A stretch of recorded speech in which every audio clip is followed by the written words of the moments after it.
you making your money decisions from a calm and peaceful place, or would you say you're making your money decisions from a place of anxiety? If it's the latter, don't worry, you're in the right place. I'm going to talk you through some of the common financially anxious behaviors that I see and give you some ideas on how you can dial them down. If you're new here, my name is Lindsay. I'm a financial therapist and I'm the founder of Mind Money Balance, a company dedicated to helping you at the intersection of money and mental health. We've been talking about financial anxiety, and we couldn't talk about financial anxiety without talking about how it shows up in our actions, in our choices, and in our behaviors. I would say a lot of people don't really make the connection between financial anxiety and money choices, though a lot of us are much more comfortable saying, oh yeah, I get financially anxious thoughts, or no, I can feel it in my body when I'm financially anxious. But I also watch people make financial choices, and because of my training and because of what I do, I can kind of see these patterns that might be stemming from financial anxiety. So I'm going to list out some of the most common financial behaviors that are driven by financial anxiety, and maybe you'll see yourself or someone you know on the list, and we will figure out how to help you dial them down. So the first one is checking behaviors. This is not just checking once or twice. This is triple checking, quadruple checking, making sure that everything is where you thought it was and where you think it is. For example, you might look at the stock market at the 8 o'clock bell at lunchtime, right before it closes every single day, when for most of us, we really don't need to be paying that close of attention to the stock market. Maybe checking it monthly, maybe quarterly, depending on what stage of life you're in. Another example is, let's say you get paid on Friday and you're checking your bank account to make sure your paycheck gets deposited. Perfectly normal. However, if you are checking your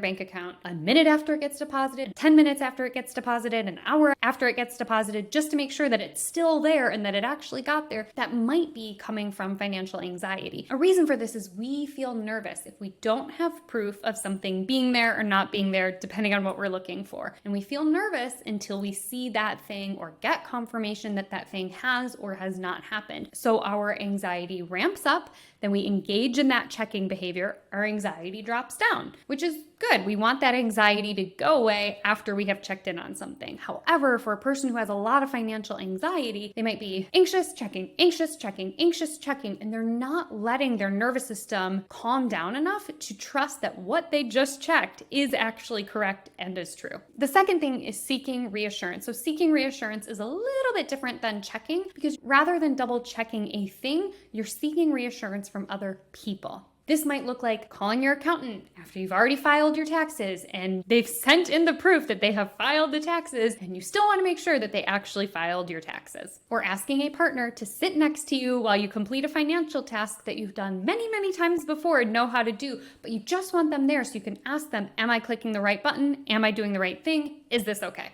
It's this deep desire to get reassurance from somebody else that you're not making a mistake, which leads to the next one, which is consuming more money content. This comes up all the time because we have been fed this diet that the reason you're bad with money is because you're not financially literate. But what we know is that having information about money doesn't necessarily lead to change. That knowledge is helpful. We love the knowledge, and the implementation of the knowledge means actually taking action, trying it out, and seeing what works. So if you are a person who experiences financial anxiety and you're interested in starting to invest within your retirement account, you might be listening to podcasts all about investing, watching YouTube videos all about investing, asking your friends all about investing. You're seeking reassurance. Is this okay? Is this the right thing? Am I doing it all right? It's related to seeking reassurance, but often it's about trust. And these first three things are all about self-trust. You're checking your bank account multiple times because you don't really trust that the number you saw there is really there. You're asking other people for reassurance because you don't really trust yourself to do a task correctly. You're consuming additional content because you don't trust yourself enough with the information that you already have. So these first three financially anxious behaviors all often are kind of housed under the low self-trust umbrella. The next financially anxious behavior is avoidance of situations. And this can really span the gamut. If you are on a tight budget and your friends are asking you to hang out, instead of saying, hey, I can't afford it, or I'm on a budget, can we try something else?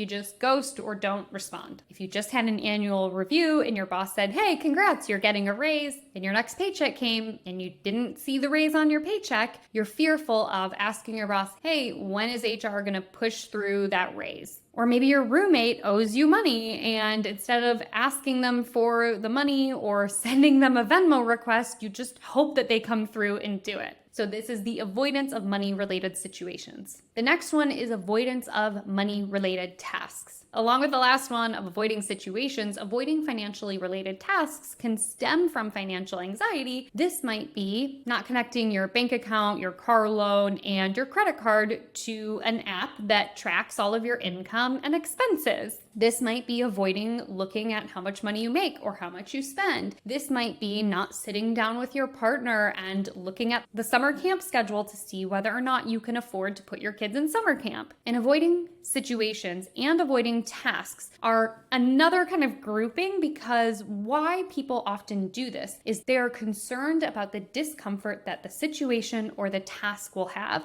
So rather than facing some temporary discomfort, they avoid the situation altogether. Another common financially anxious behavior that I see is staying way too safe financially. I'm not talking about selling all of your worldly possessions and buying up the latest cryptocurrency. That is also not safe. I'm referring to taking meaningful action to help move the needle in your financial life by doing something that might be a little bit foreign to you or a little bit outside of your comfort zone. An example that comes to mind is a person who keeps all of their money in a checking or savings account and refuses to invest any money in the stock market because they worry that they'll lose their money. Not really thinking through that keeping all of their money in a bank account means that year over year, that pile of money they saved is not going to be worth as much because inflation just eating away at that pile of money. Now, this is not to say you shouldn't have money in a checking or a savings account. You absolutely should have an emergency fund available to you. But if you have maxed out your emergency fund and you've got a couple of other fun things that you're saving up for and you're fearful of investing in the stock market, you might be playing it too safe. Another example of playing it too safe would be a person who stays in a quote unquote safe job, even though they've got like recruiters knocking at their door, or rather LinkedIn and in their email saying, hey, the skill set that you have could actually be far more valuable in this sector over here, and I'm happy to help you rewrite your resume so you can get a better paying job. As a reminder, there's no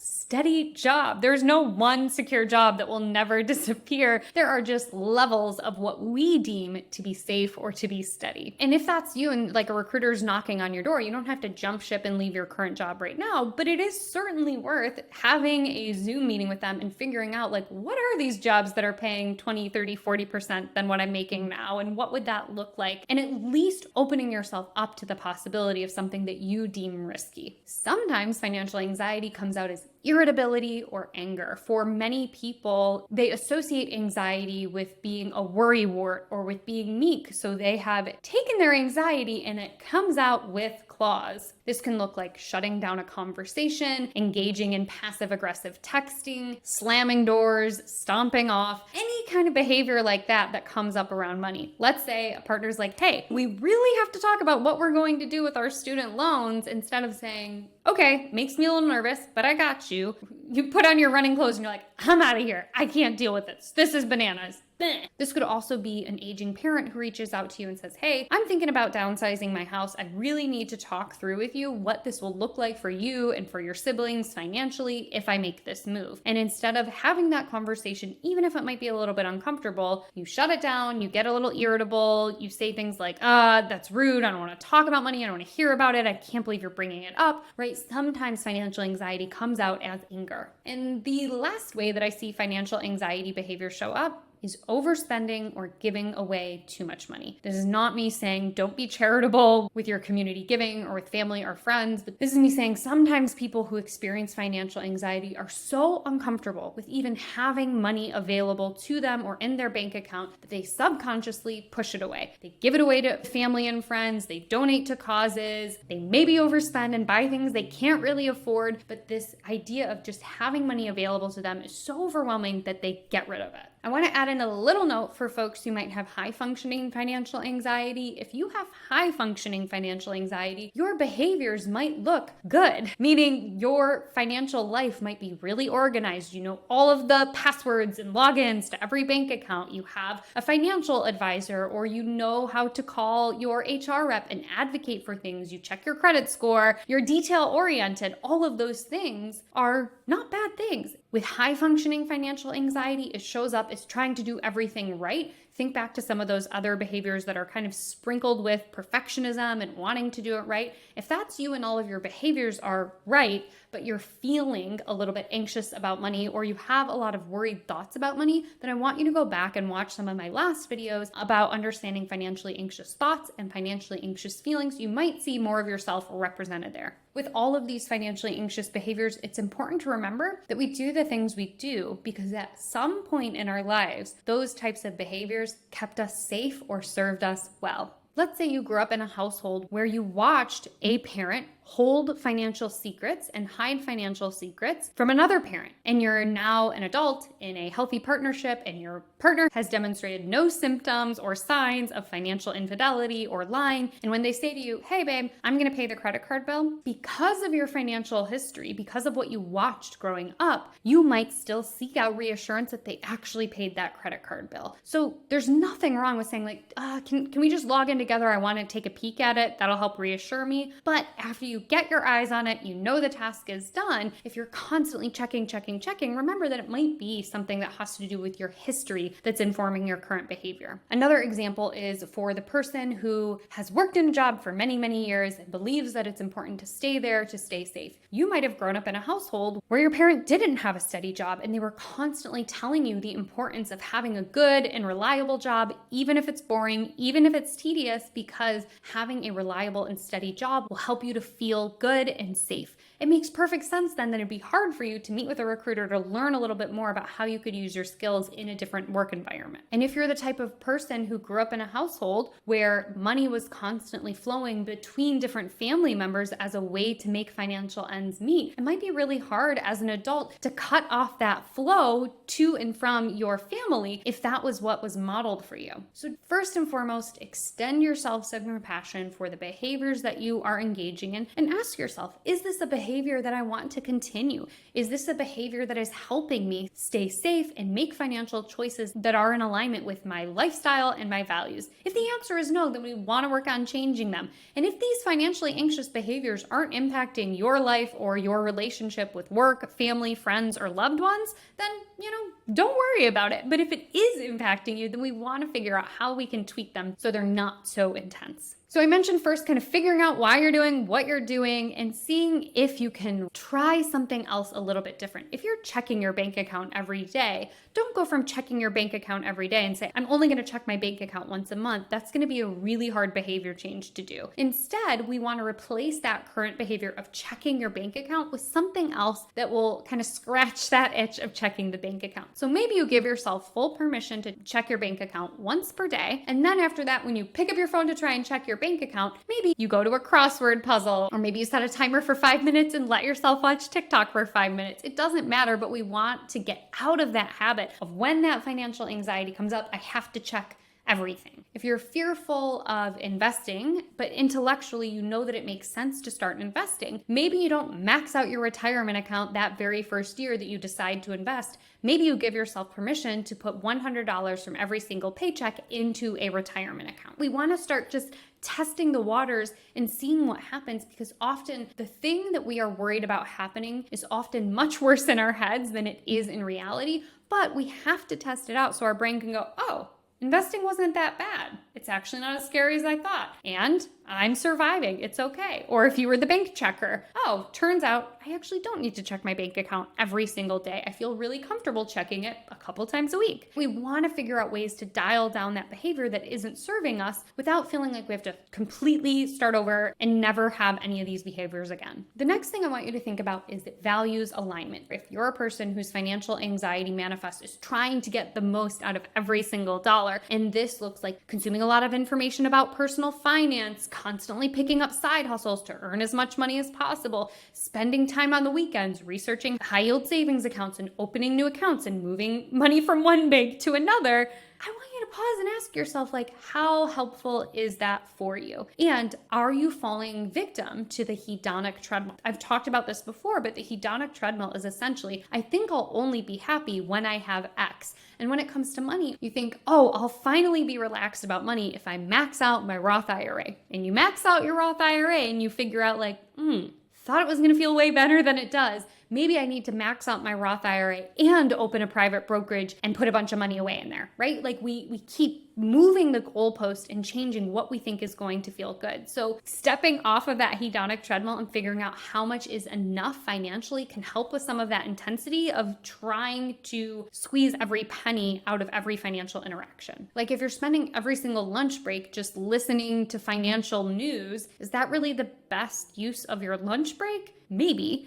But maybe it'd be really great to like spend a lunch break chatting with a colleague or going for a walk, or heck, maybe even listening to like a funny podcast. We don't have to be engaging in these anxious behaviors just because they are what we currently do. The next tip is to find people who are willing to talk about money. So many of us grew up in households where we were told it's not polite to talk about money. Talking about money is rude, or it was like coded in all this like shame and secrecy. And while of course our upbringing impacts what we do financially, the good news now is we have the capacity to reshape our brain and reshape our behaviors. So maybe if you're in one of those jobs and a recruiter keeps knocking on your door, you can talk to a neighbor or a friend who changed careers and see what they had to say about it. Did they like the process? Did they find it rewarding? What surprised them? What didn't, right? Getting some firsthand exposure and experience to something that you're considering doing can be really helpful. Or maybe joining a money club. In my area, there's a financial book club that meets every month, and each month they read a different book about money and discuss it.